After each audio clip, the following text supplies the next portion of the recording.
Hi everybody, welcome back for another Xptical airplane update. Still poking away at the Micro DLG here. Let's see, I've played around with the tail quite a bit, and I think I finally have a tail working the way that I want it to work. And I used some heat shrink there to do the hinges. I think I've got a good all-flying setup, so the stabilizer and the fin are both going to be all moving there. I spent all of today working on these wings, and this is my first time working with Sulfoam 88. Geez, this stuff is hard. It's like a brick. I mean, at first I tried to do some wings in a blue core, and this is supposed to be a little DLG. And with blue core, when I did the wings, it was just completely floppy. And this is, I mean, you can hold it up there, and this thing is not gonna. I mean, it is stiff. The Sulfoam 88 stuff is stiff, and it is tough to work with. I had to get a power sander on this to take care of some of it. I mean, it was brutal. I was out there with files and rasps and friggin' thermonuclear detonators, and I did everything I could to try to get through this stuff. Probably went through about 15 razor blades cutting. I mean, it was like literally every single cut in Sulfoam 88 required a new razor blade, so it was tough. Some things that I've done, I made the nose a little bit longer here. The original plan had this very compact little nose pod, and I think if you maybe look back at one of the other videos, you'll see that this tiny little pod where everything was like tucked up in there. Maybe I'm using a different tail boom setup or something. I don't know what, but mine would not balance that way, so I ended up making this really obnoxiously long nose here, and this still hasn't been carved. This is just rough to shape. But basically, I got there's the joiner right there with some Gorilla Glue. Here's the actual brick, the Park Zone brick, and then the carve out for the battery. And with this, it is going to balance with. I don't think I'm going to need any more weight. I mean, there's a lot of weight out here on the nose, but I'm not going to require any pennies. I did it. You can see a little ding in the wing.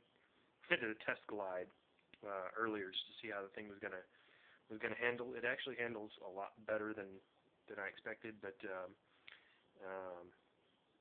not quite as well as I needed, and I ended up dinging my wing. For something as hard as the Sulfoam 88 is, it just does not take punishment at all. So I'm going to have to fill that in with something, and I don't know what I'm going to do there. But anyway, here's a good overview of it. This is a little Micro DLG, and this thing is. I mean, today I probably had 5 or 10 throws on it. I stuck a couple of pennies on the nose and to balance it out, and gave it a few throws, and it performs really well. It has a really flat glide. It does need quite a bit of speed, but it doesn't drop very much, and it's neat. I had some good flights with it, I think. I didn't actually do any discus launches, but I did do some throws from just some javelin style throws, and it performs really well. I think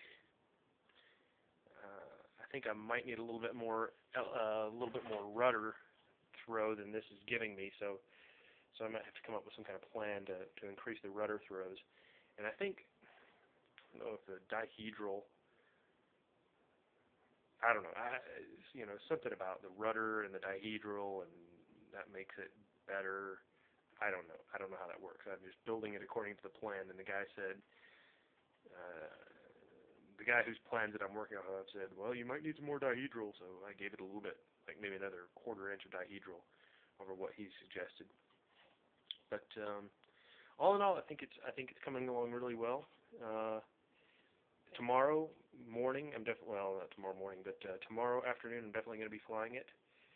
I'll show you a quick shot of the bottom. I made these little tabs to help center the wing. On the wing is just glued straight to the boom, and then I notched out the tabs, so the push rod actually runs through the tabs, and then I notched out the pod a little bit, so the push rod is kind of buried in the pod. The entire top of the pod is going to be covered with another piece of sulfone 88. I'm thinking about getting some little magnets, putting 4 little magnets in there so that the top of the pod will just snap right on, and it'll be completely sealed and ready to fly. And of course, then I've got to actually streamline the pod and might glass it. Don't know. I've got glass. I've got resin. You know, who knows? I might get silly and decide to glass it. But anyway, I know you guys don't want to listen to me ramble on any longer, but I did just kind of want to get some stuff off my mind so that maybe I can actually sleep tonight. You know, thinking that I've gone as far as I can go.